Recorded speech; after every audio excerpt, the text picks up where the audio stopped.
is but a song we sing, and feels the way we die. You can make the mountains ring, or hear the angels cry. Know the dove is on the wing, and you may not know why. Come on, people, now, smile on your brother. Everybody get together, try to love one another right now. Some may come and some may go,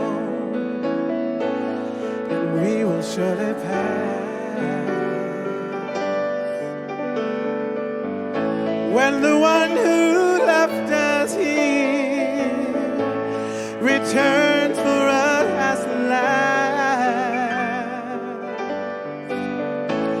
we are but a moment's sunlight fading in the grass. Come on, people, now, smile on your brother. Everybody get together, try to love one another right now.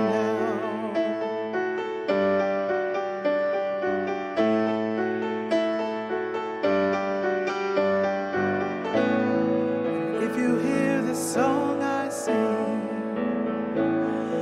you will understand.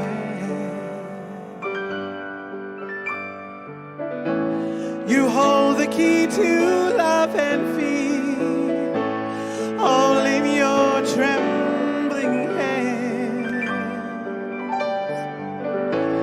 Just one key unlocks them both. It's there at your command.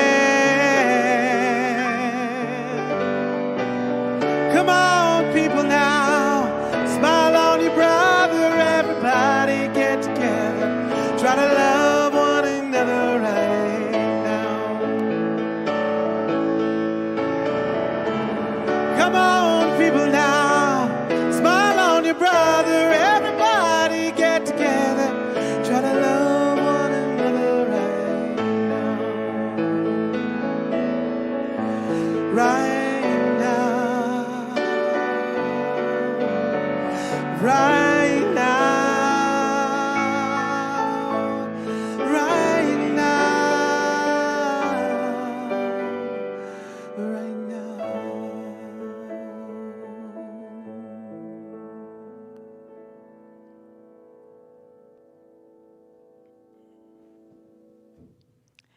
Welcome to Wednesday Night Live.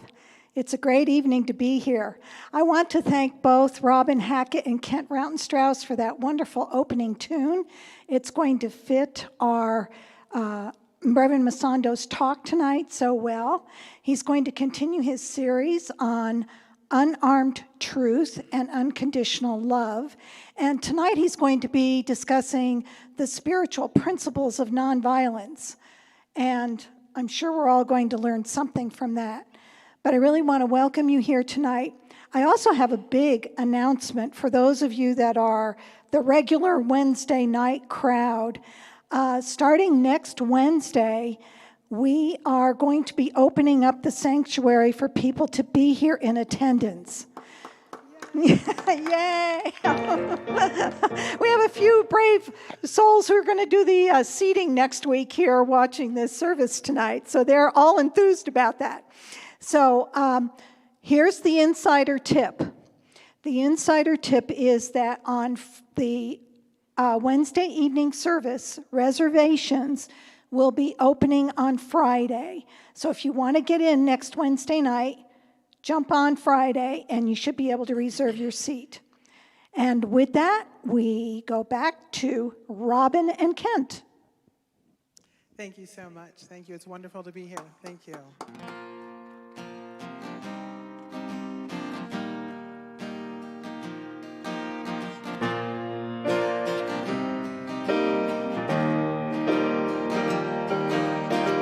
So many gods, but no love for the people. My mama told me that we're all made equal. What we're fighting for, why we're still at war. Where's the love, where's the love? So many prayers for peace, but where's the prayer for peace? My papa told me that we all must serve and feed. What we're fighting for, why we're still at war. Where's the love, where's the love, yeah. I got a confession, yeah. My heart is trusting for a blessing, yeah. A blessing. So the scene is set, dropping bombs on each other, cause it's what God said, yeah. How did we let it get to this? All this fighting makes me sick. Candle has burned out the wick, and I quit. So many gods, but no love for the people. My mama told me that we're all made equal. What we're fighting for, why we're still at war. Where's the love, where's the love, yeah. So many prayers, but where's the prayer for peace? My papa told me that we all must serve and feed. What we're fighting for, why we're still at war. Where's the love, where's the love, yeah. All jackals howl the same. The truth is one, but goes by many names. While the winners writing their own history.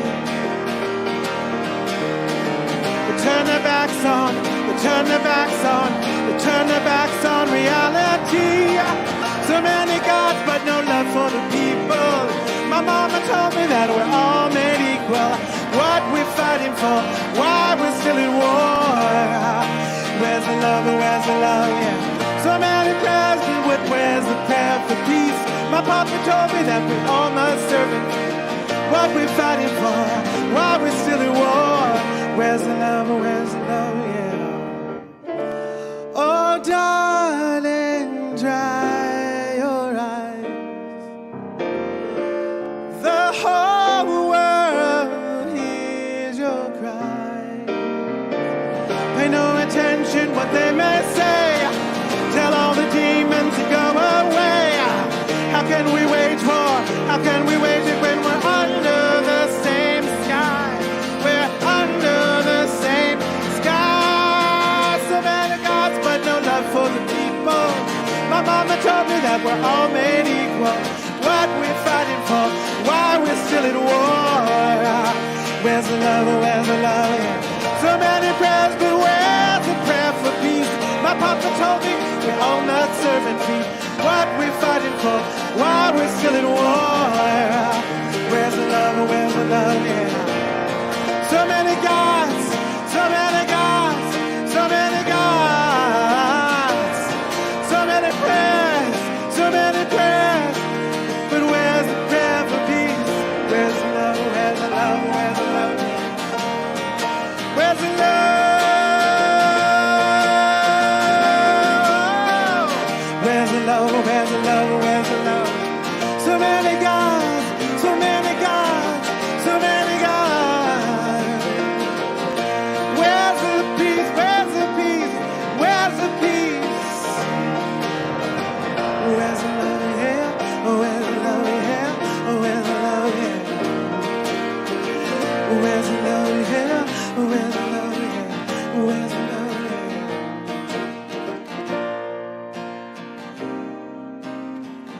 Where's the love, where's the love, where's the love, yeah.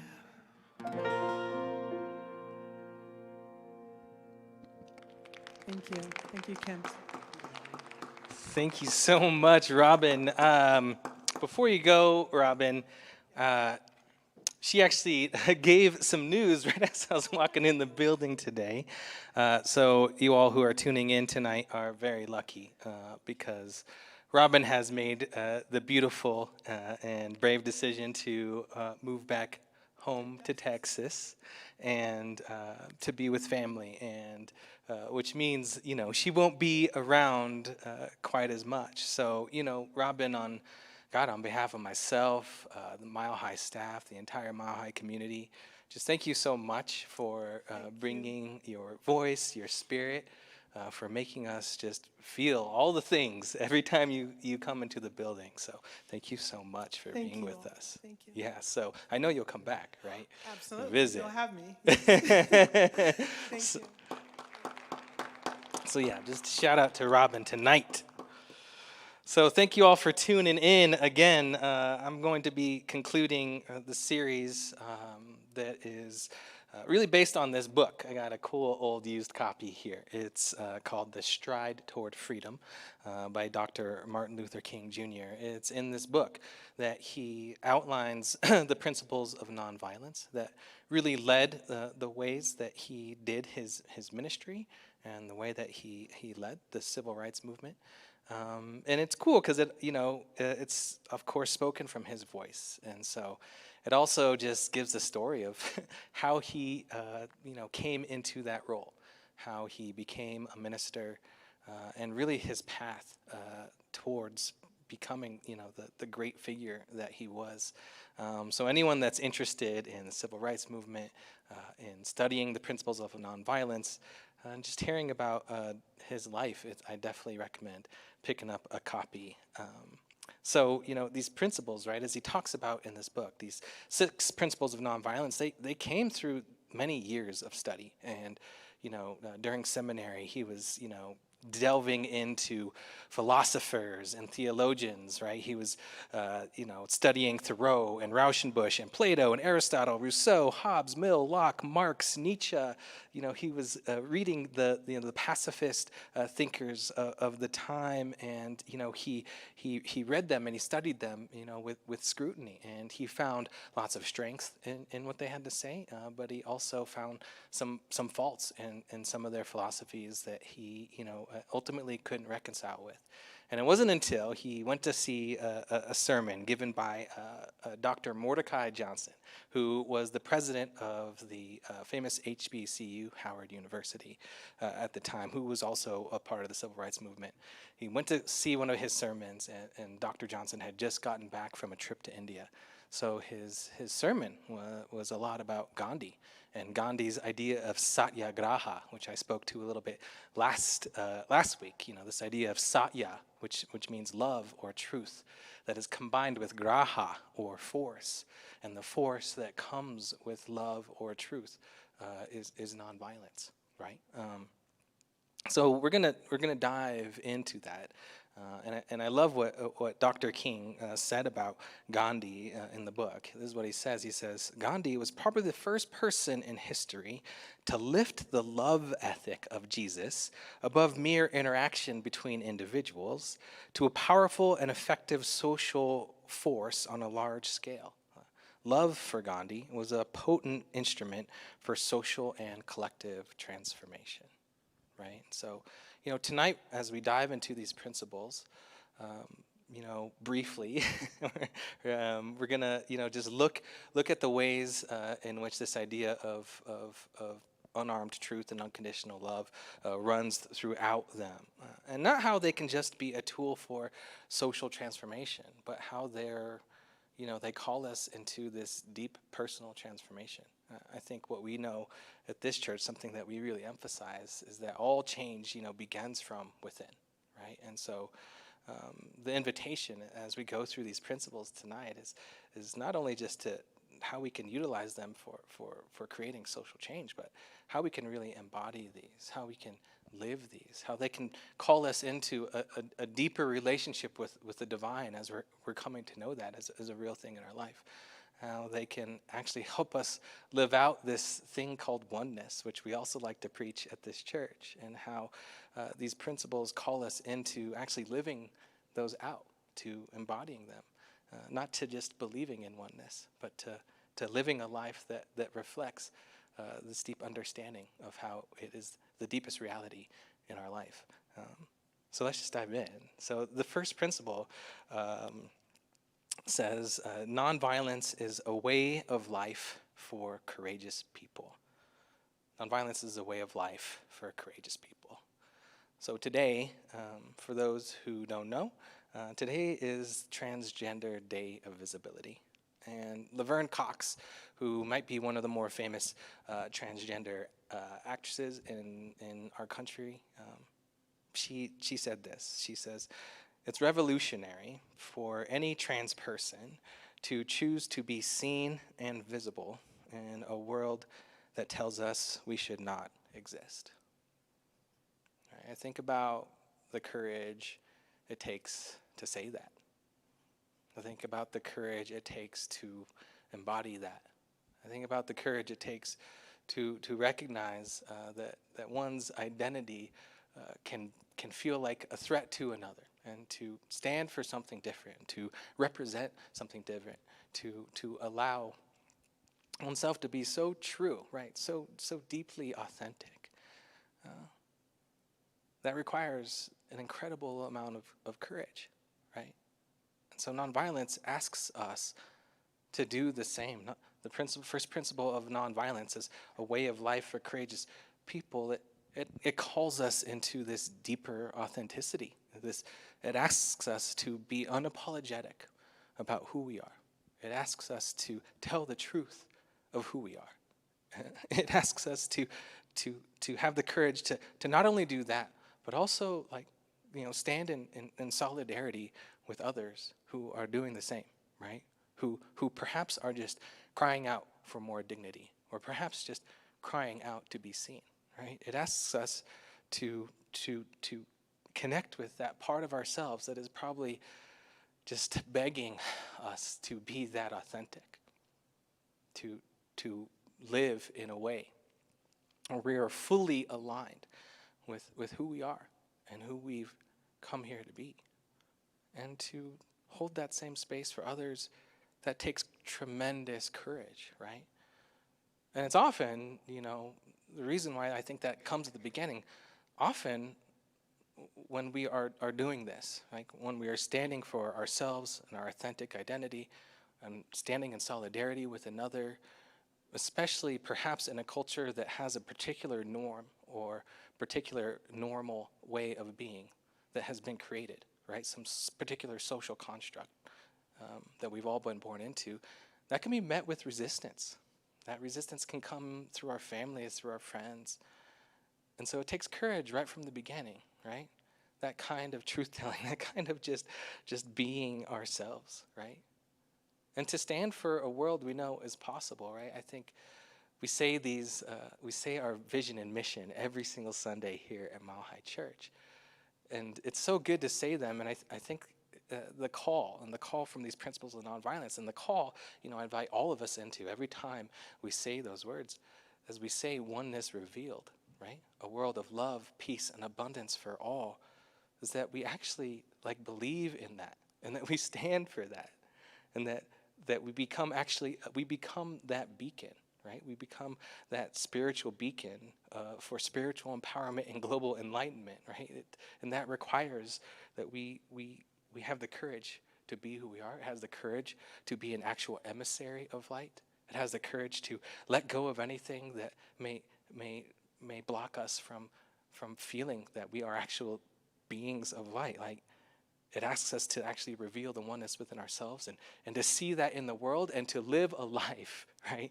To live a life that is in alignment with that belief, right? It takes courage. It takes courage to do that.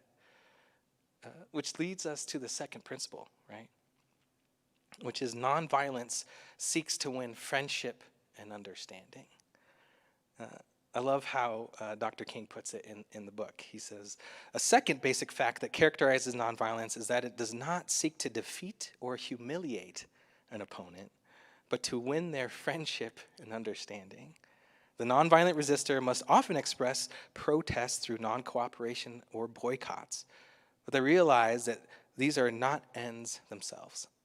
They are merely means to awaken a sense of morality in the opponent. And the end result is always redemption and reconciliation.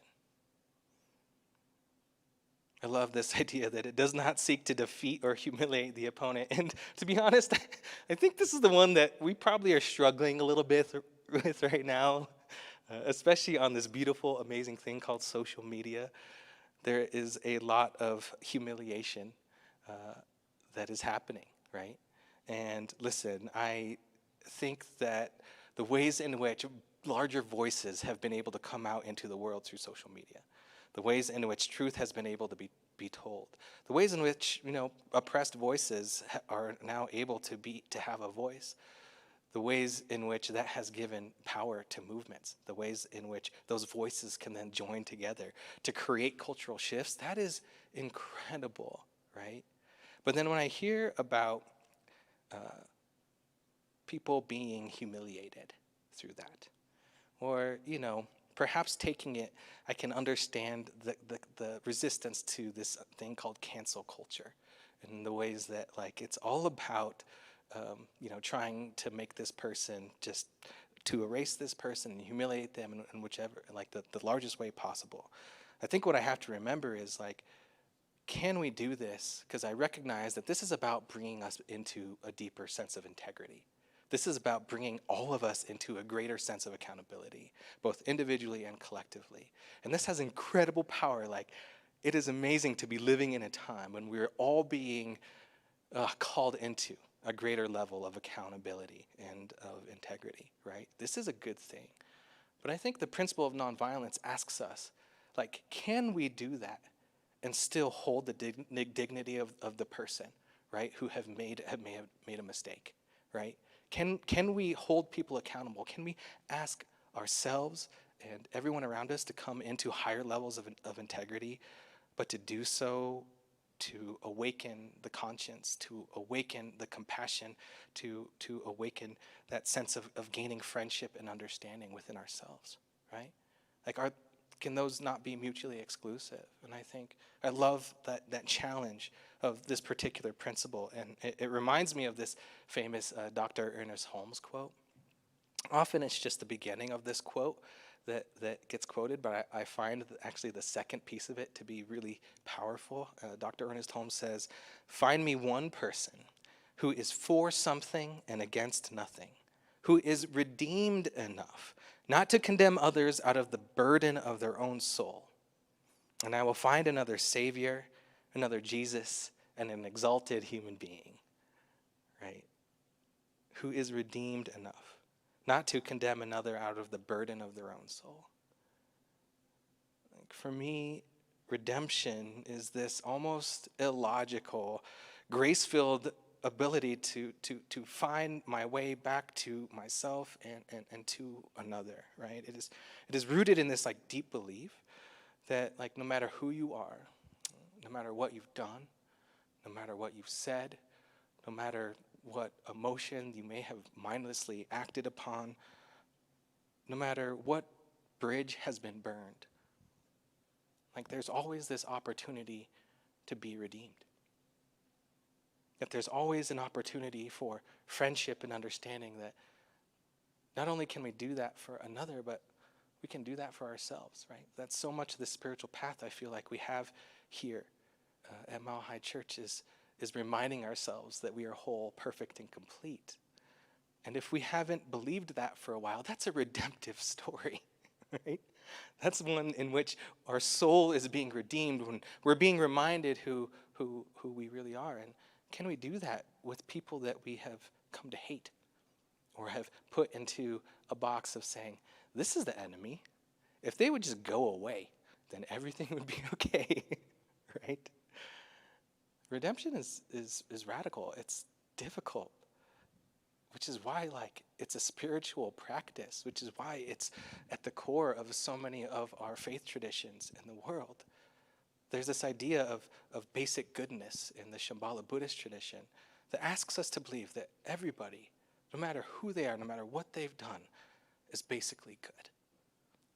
And sort of this idea of redemption is this reminder and this, like, willingness to believe that basic goodness can be rediscovered, right? It's like, it reminds me of, like, the new Star Wars movie, that redemptive arc that happens with Kylo Ren. Spoiler alert, sorry if you haven't seen it yet. But it's this idea that can we hold each other and we hold ourselves in that same way? And it feels like, right, if we are going to move forward together, right, rather than just sink into our divisions, rather than to continue to build on those, we're going to have to be willing to be redeemed, and we're going to have to be willing to allow another to be redeemed in our own heart, right? No matter what they've done before. Which leads us to this third principle, which is, nonviolence seeks to defeat injustice and not people, right? I think there's a sense that right now, people are at the core of everything that is wrong in the world. And social media has given us all of these examples of all of these horrible humans, no matter which side of the stance that you're on, right? And I think there's just been this casual dehumanization that I think we're all kind of participating in, on a daily basis. And this principle is kind of calling us out, right? This principle is saying that when we do that, when we give ourselves to that kind of casual dehumanization, that's a kind of an act of violence, right?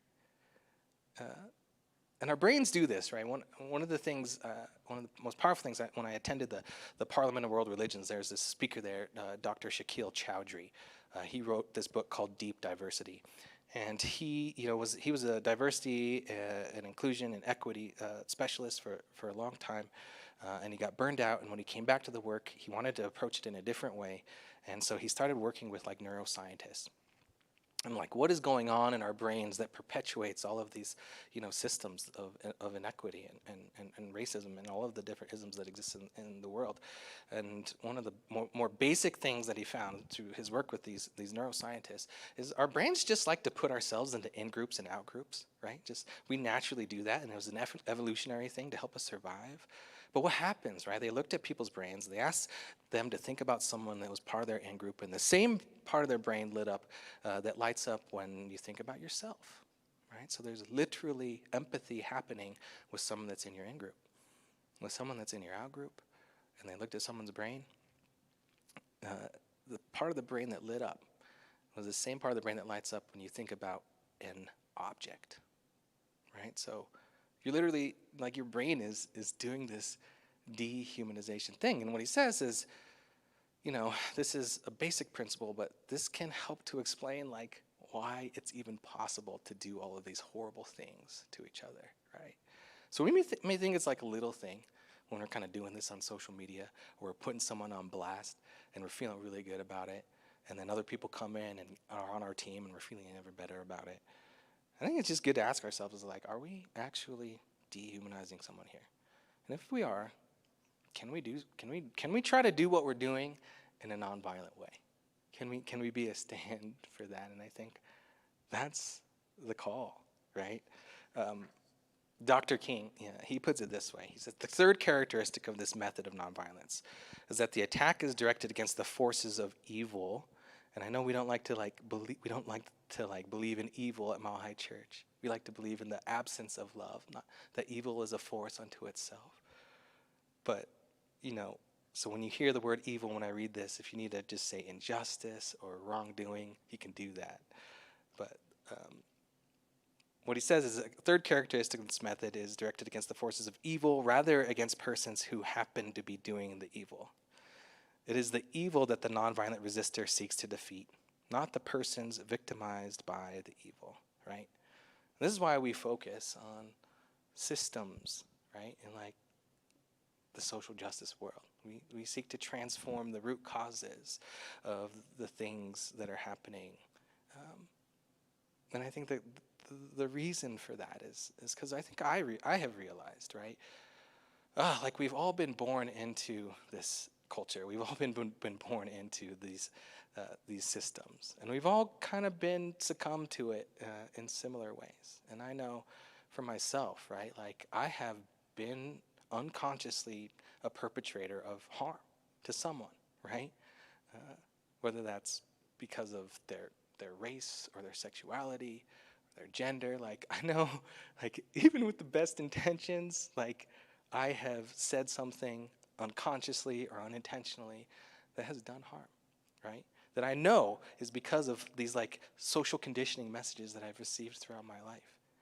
But I also know every single time someone is willing to point that out, and to do so in a way where like I can hear it, I can feel its impact, even if the intention was the best, where I can feel the impact it had on that person.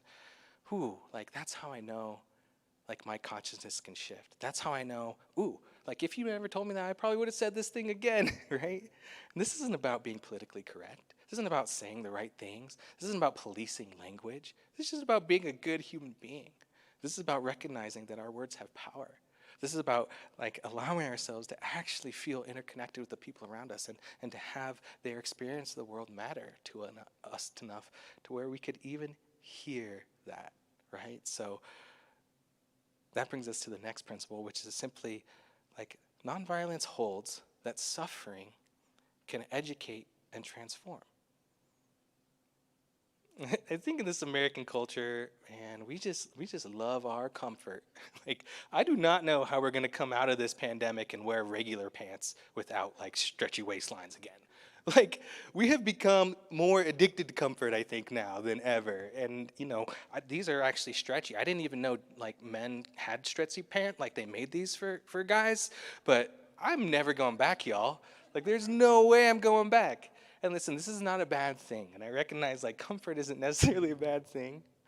But like, if comfort gets in the way of learning something from the discomfort that can arise in our life, if our value of comfort is so deeply intense that we are unwilling to feel our own pain when tragedy strikes, like we talked about last week, if we are unable to feel the pain of another for long enough to actually be moved by that, if we are unwilling for then that pain to transform us in the process, I think we miss out. I think we miss out on this thing called life. I think we miss out on being human in a really powerful way. Like, you talk about this word compassion, right? Compassion is simply like, it just means like to feel deeply with, right? It's like empathy. It just means to feel with another, just to sit with them in their pain and in their joy, right?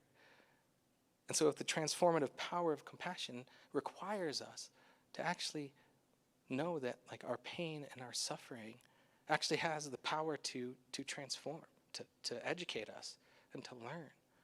And so I think that's another call, like as we're coming back out into the world, as we've grown accustomed to this particular kind of comfort, I think the call for us is to recognize that lots of stuff is going to come up as we're coming back, and to allow all of it just to be, and to know that we don't have to run away from any of it.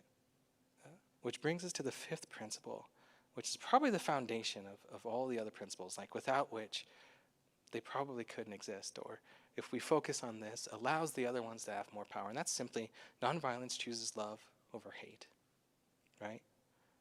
Dr. King goes on to say in the book, nonviolence resists violence to the spirit as well as to the body. Nonviolent love is active, not passive. Nonviolent love does not sink to the level of the hater. Love restores community and resists injustice. Nonviolence recognizes the fact that all life is interrelated, right? So you think about that first principle, like love gives us courage, right?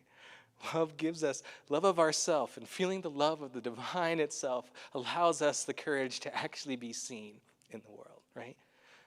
And that same love is what gives us the courage not only just to see another person, but to stand with them, and to stand with them in their fight to be seen and to hold human dignity in the world. It takes courage to do that, and love, right, this crazy, powerful force called love, like helps give us the courage to do that. Love gives us the ability to seek forgiveness, right, or to forgive ourselves and another, to allow ourselves to be redeemed, to find our way back to another person that we may have burned a bridge with. God, what else but love could impel us to actually to do that? Like love allows us to see people as part of ourselves, as inextricably connected to ourselves. So we don't like seek to destroy or humiliate another person, but instead seek their friendship and understanding. Love allows us to walk through discomfort and even pain to feel the pain of another, and to recognize that discomfort and pain can be a powerful tool for transformation. And love, I think, just gives us back to ourselves. It gives us back into the arms of the universe, into the arms of love that is coming from all directions, and from within and from without. There's nothing but love can really open us up to that. It is still the most powerful force in the universe.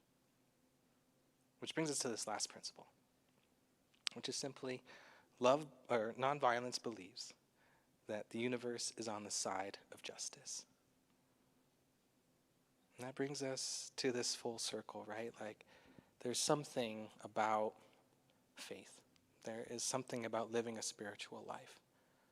That even in the midst of hopelessness or helplessness, even when we look out in the world and all of its challenges, and we're like, well, how are we going to get through this? Nonviolence believes that the universe is always on the side of making it right.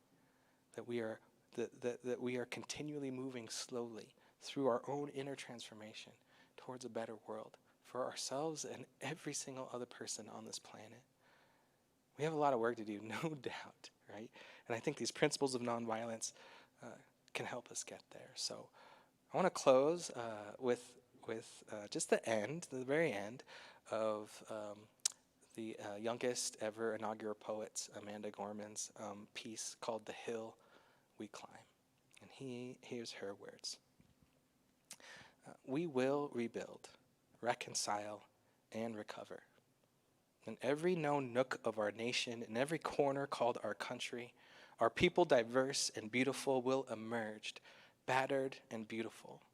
When the day comes when we step out of the shade, aflame and unafraid, the new dawn blooms as we free it. For there is always light, if only we are brave enough to see it. If only we're brave enough to be it. And so it is.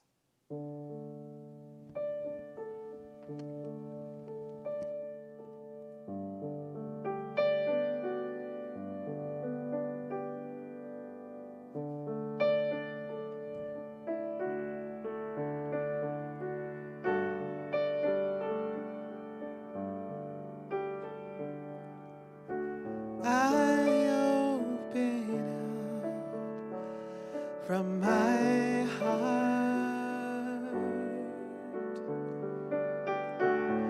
I open up from my heart,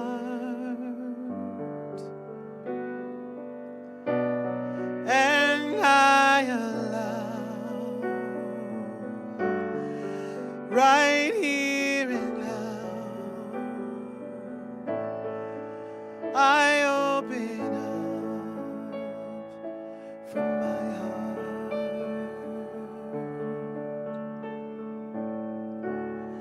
I open up to the one.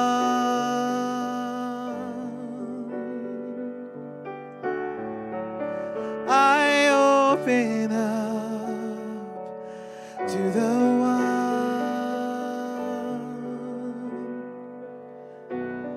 And I allow right here and now. I open up to the one.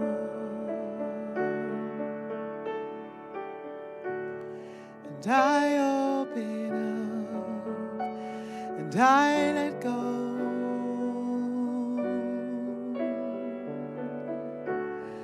And I open up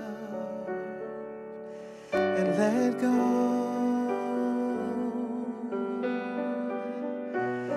And I allow right here and now. I open up and let go. I let go.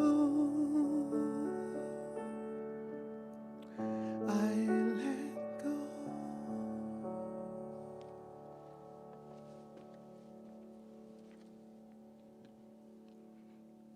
Thank you, Robin. Thank you, Kent. So now's the time we get to share in our offerings and tithes. Just so appreciative for all the ways that this community continues to expand and grow. I love what this church stands for. I love that this church is a beacon of light in the community. So I just invite you, if you're moved by any part of this service, through the message, through the music, just being online with other folks, just to take whatever gift you have. And there are many ways to give, which I think we have all kind of figured out by now. That's up on the screen. You can mail in a check, you can text to give, you can go on our website.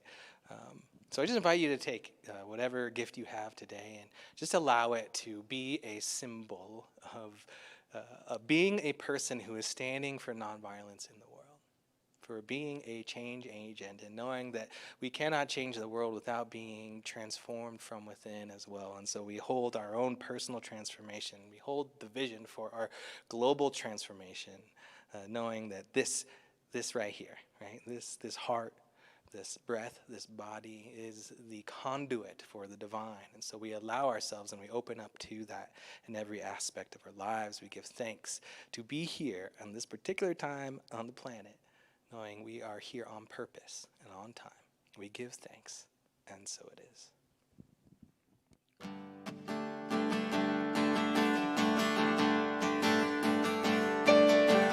Today I saw the sun. I stood out in the rain and watched the eagle fly again. I heard a baby cry and walked right through the storm and felt the wind upon my face. And all the while I could not help but see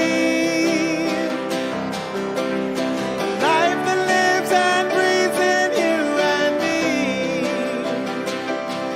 And I'm peaceful, yes, and I'm grateful. And I'm thankful, oh Lord, yes I am. And I'm hopeful, yes, and I'm so full.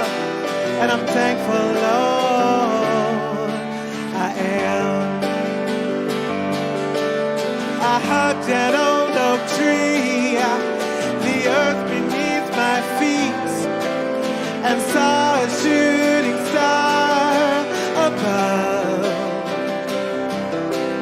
I looked into your eyes and touched an open heart and fell into a whole lot of love. All the while I could not help but see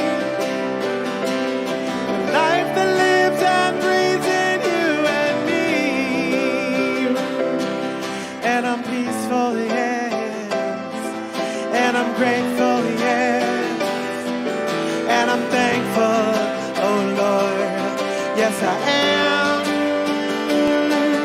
And I'm hopeful, yes, and I am so full, and I'm thankful, Lord, I am. Take it away, Ken.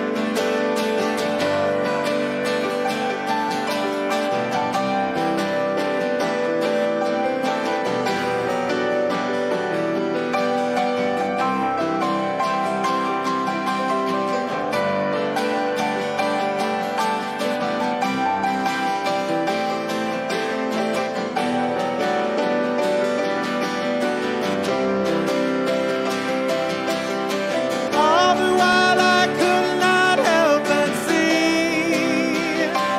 all the life that lives and breathes in you and me. And I'm peaceful, yes, and I'm thankful, yes, and I'm grateful, oh Lord, yes I am. And I'm hopeful, yes, and I am so full, and I'm thankful, Lord, I am. I am so peaceful, yes, I am grateful, yes,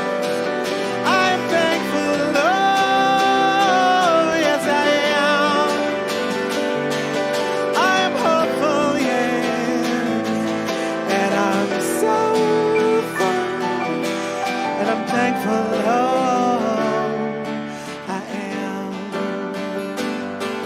Yes, I'm thankful, oh, I am. Oh, I am.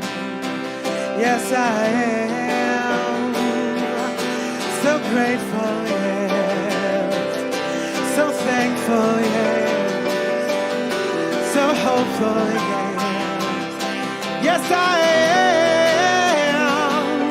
Yes, I am. Oh,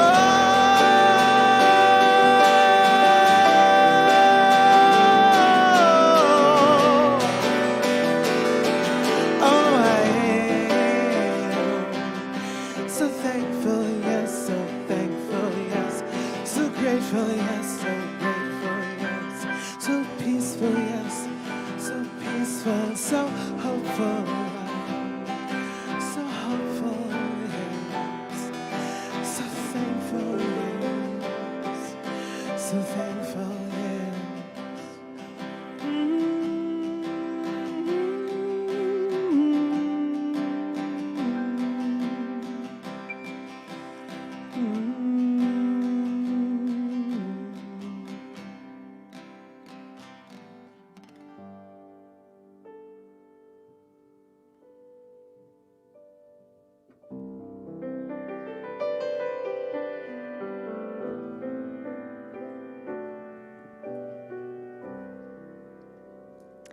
So now is our time of community prayer.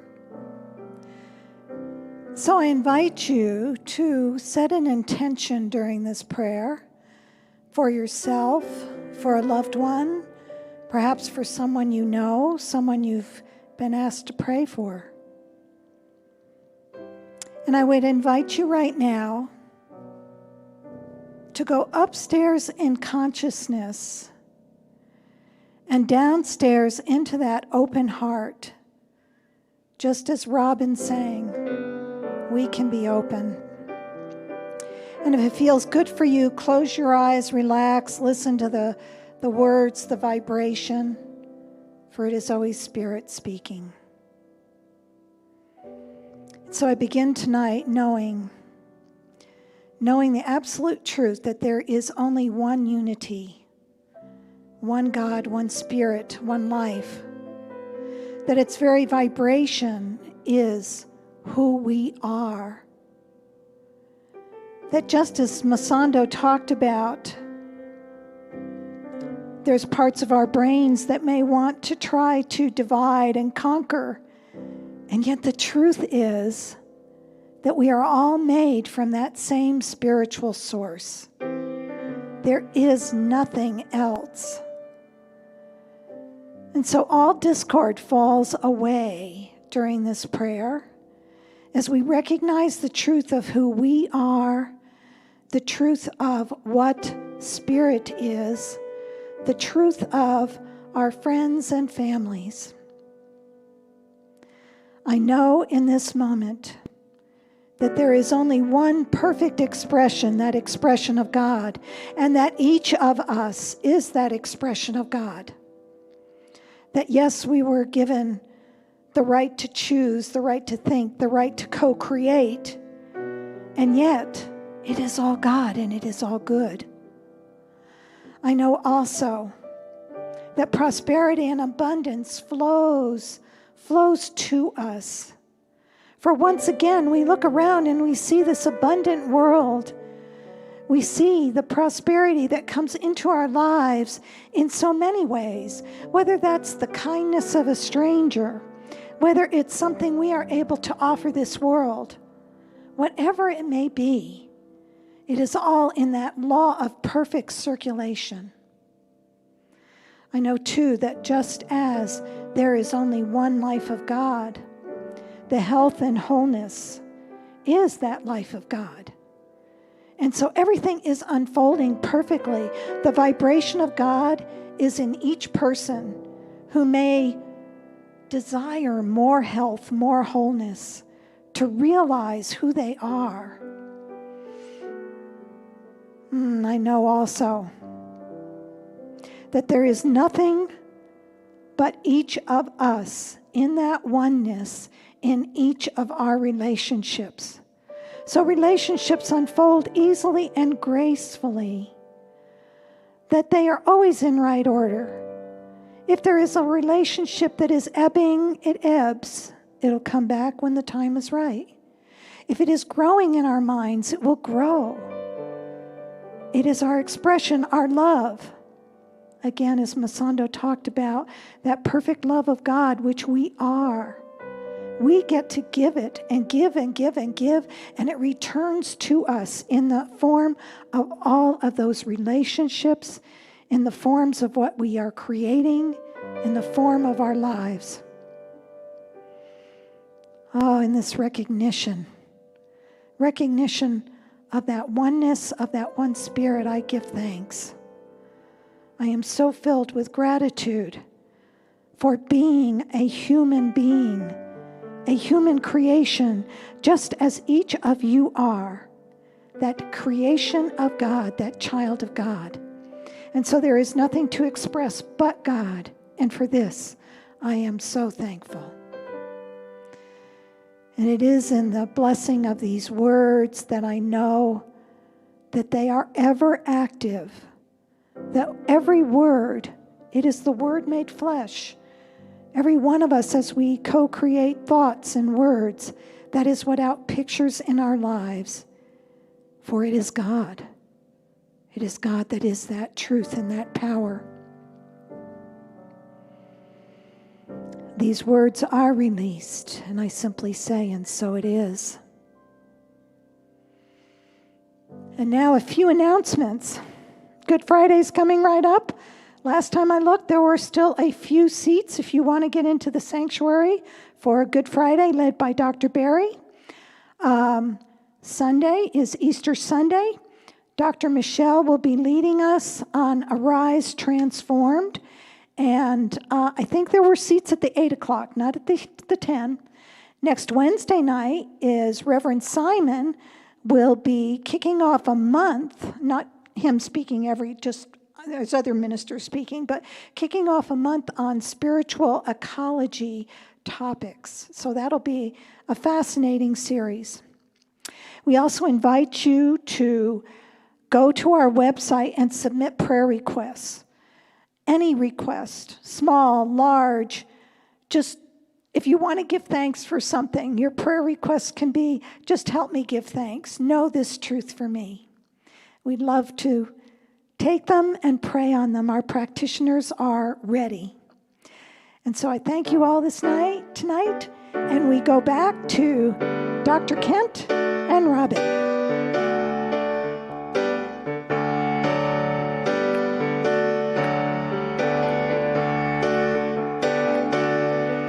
I release and I let go. I let the